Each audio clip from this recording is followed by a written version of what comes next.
Hello, this is Kate, and today I'm going to comment on the poem These Are the Days When the Birds Come Back by Emily Dickinson. Here you can see the structure of my commentary, and at the beginning I will first give a reading of the poem. I will give an introduction, which includes background information, the main idea of the poem, and my thesis.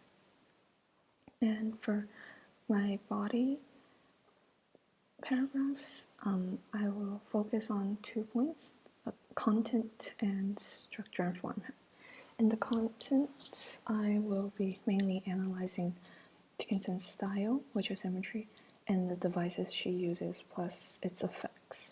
And in the structure and format focus, I will be analyzing the poetic structure, which includes enjambments and caesuras, and the rhythm of the poem, including its rhyme scheme, and the punctuation. Finally, I'll give a conclusion of my commentary. Okay, so this is a reading. These are the days when birds come back, a very few, a bird or two. Take a backward look. These are the days when skies resume the old sophistries of June. A blue and gold mistake, a fraud that cannot cheat the bee, almost like plausibility, induces my belief to ranks of seeds their witness spare, and softly through the outer air hurries a timid leaf. O sacrament of summer days, O last communion in the haze, permit a child to join, thy sacred emblems to partake, thy consecrated bread to take, in sign immortal wine. So the author of this poem is Emily Dickinson. The genre is a narrative poem. And in this poem, the voice or the point of view which is indicated by her use of first person pronouns, could be the author herself or a persona that she has developed in the poem. The main situation or events going on in this poem is that Emily Dickinson is describing the Indian summer, which is a period of unseasonably warm, dry weather that sometimes occur in autumn in the northern hemisphere. And she then sublimes this focus on Indian summer to the last communion, which in communion means that it's a bond uniting Christians as individuals and groups with each other. And it's more specifically referring to the Eucharist, which is a supper that allows people to remember Jesus. And usually in this supper there are wine and bread which is biblical reference to the flesh and blood of Jesus.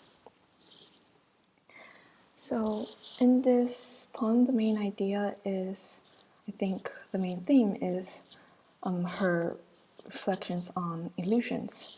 And this illusion comes from these sources: the unpredictability of nature during transition of seasons, her uncertainty for her religion, and this conflict between which to believe in immortality or death.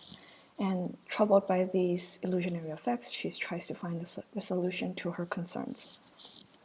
So in the beginning, when she describes the seasons, the transitional seasons, her tone is melancholy because the loss of summer and the upcoming autumn, which is a decline of life. And in the following stanzas, where she starts to talk about religion and immortality and death, her tone becomes much more pious. So my thesis is that Emily Dickinson reflects on the illusions of nature, immortality, and religion through her use of imagery and related literary devices, and she structurally uses her dashes, rhyme scheme, and rhythm to paint this theme as well. So now I'm going to analyze content and the focus of her style, which is imagery, and I will be separating the style analysis into 2 parts, which in the first 4 stanzas is her imagery of the Indian summer, and in the last 2 stanzas is the imagery of the last communion. In the first 4 stanzas, Dickinson portrays a patristic image of the dynamics of nature during the Indian summer employs rhetorical devices such as metaphor and personification to help create this picture. Her use of colors in the phrase blue and gold mistake in the second stanza gives visual details of this time of year. There is some ambiguity to what these colors refer to, though. Blue may point to the color of summer sky or autumn sky, and gold could be a general color scheme for fall, or it may be specifically pointing to the grass on the land that has lost its green color. Blue and gold are concrete descriptions, while mistake is quite an abstract metaphor. Instead of using more neutral words such as illusion, she uses mistake, and words in similar meanings such as sophistries and fraud. The negative connotations associated with these words of fallacy and deceit is somehow in contrast with the positivity of the rich color she uses to describe it, which portrays nature's uncertainty and her complex feelings of it more effectively. Besides metaphor, she also uses personification. She gives human quality to the plants and animals of the season. In the first stanza, her main focus is on the birds. In the third line, to take a backward look suggests the reaction of reluctance and sense of longing. We can thus infer that the birds, like human beings, are reluctant to leave and hope for the summer to continue. His usage of personification is sorely employed in the following stanzas. In the third stanza, the bees are portrayed as intelligent beings who are not deceived by the strange change in climate. In the fourth stanza, the seeds bear witness as their forming confirms this transition of seasons. Life no longer blooms among plants and retreats to dormancy and cease. The shedding leaves are timid as they fear to perish, retreating to soil.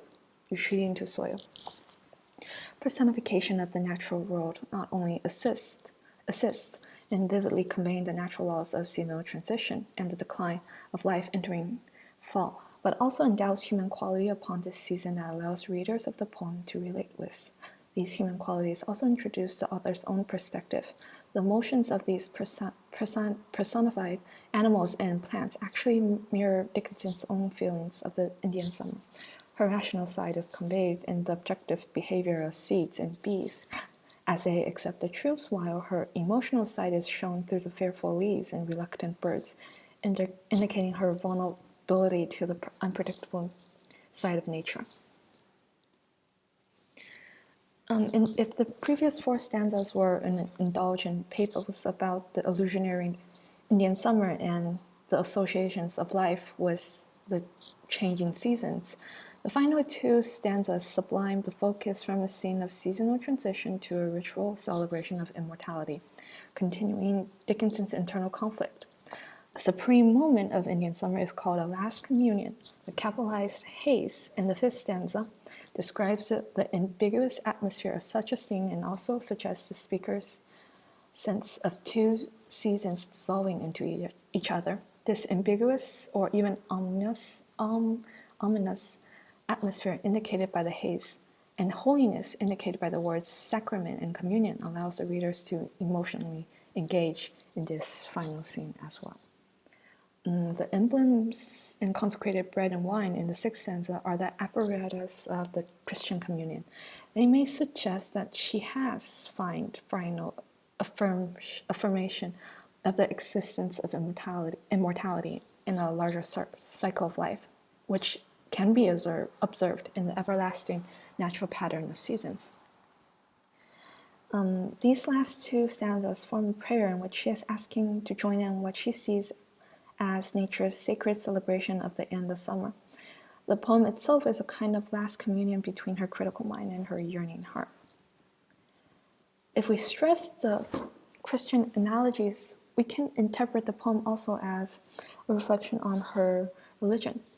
Dickinson says that she was almost fooled, which induces or influences her beliefs in the previous four stanza. So, unlike other Christians, she wasn't fooled to blindly believe in God, but appears to take a more neutral stance of religion. So, in the last communion, in the haze, is when you become enlightened to the existence or non-existence to God, and when the haze is lifted, When we die, we partake in bread and wine, which represents the body of Christ, and in eating, we are becoming closer to God in afterlife. However, bread and wine are also associated with the death of Christ, so probably upon us dying and not going to the afterlife, we'll realize that God doesn't exist, and our idea of God dies. Either way, we won't be sure of the existence of God until we die, but at that point, it is too late. So for structure, I will first analyze rhythm and rhyme scheme. The rhythm of this poem is a common particular meter, where the syllables in each line start from 8 in the first, 8 in the second, and 6 in the third of each stanza. And it alternates between iambic tetrameters and iambic trimeters. And as it goes from unstressed syllable to stressed syllable, like these are the days, there's sort of like a da-dum, which sort of like represents the heart or beating life, and enhances the theme of immortality and death. And going on to rhyme, the rhyme pattern for this poem is A, B, C, C, B, but instead of the expected rhyme in the initial couplet in the first stanza, which should be black, or two, which doesn't rhyme, there's only like an internal rhyme between few and two.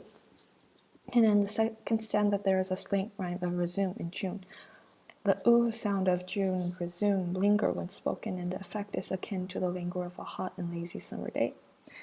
However, the ear is still shocked as the lingering rhyme is disrupted by another slant rhyme. Mistake in the second stanza answers look in the first stanza, so it's indicating that summer's return is only a mistake, as the rhyme isn't really established in the first two stanzas.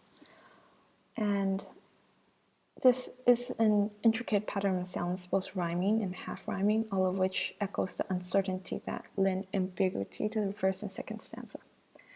Not until the third and fourth stanza is the rhyme scheme officially established, and the balance between belief and doubt is achieved.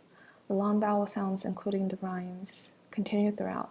The third stanza has long E sounds, and the fourth has long A's, while the last two stanzas also have slow, luscious, long A's. Final two stanzas represent long chants for ritual practice, so I think the use of long A's actually shows her piety. And the rhyme and couplets and the suspending rhyme in each two stanzas, I think, gives a sense of closure and indicating that she may no longer linger in the illusion and decline of life, but celebrate the larger immortality of the cycle or system of life. Going on to poetic structure, there are a few caesuras used in the poem. The first one I identified was in the second line, a very few, a bird or two, which is naturally paused by the dash. And I think it sort of like allows the image of the birds flying back to soak in the reader's mind. And there are also enjambments, which set in the second stanza and the first stanza. These are the day when skies resume, and this idea literally resumes onto the next line and sort of like visualizes the meaning of her poem. And in the first stanza, and softly through the outer air hurries a timid leaf. I think the resuming meaning between the two lines somehow like emphasizes the contrast between softly and hurries and enhances the effect of motion. And finally, punctuation.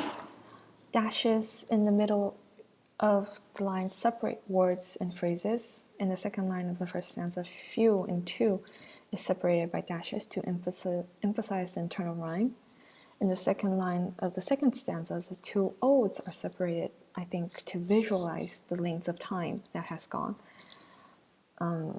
And when dashes are put at the end, they are not only to replace dashes and periods, but also to, like, I think, extend the long vowels she uses in her poems. So my conclusion is that structurally she uses punctuation and particularly dashes, her rhyme scheme, and an established rhythm to convey her themes. And it was a like effect, sound effects.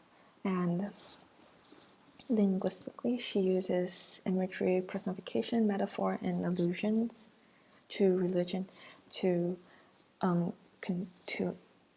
emphasize the uncertainty of nature and sublime her reflection to her belief in religion and life and death. And this is my glossary. And this is the sources where I have used the poem from a website and some common styles of Dickinson, which can be seen on this website. Thank you for listening.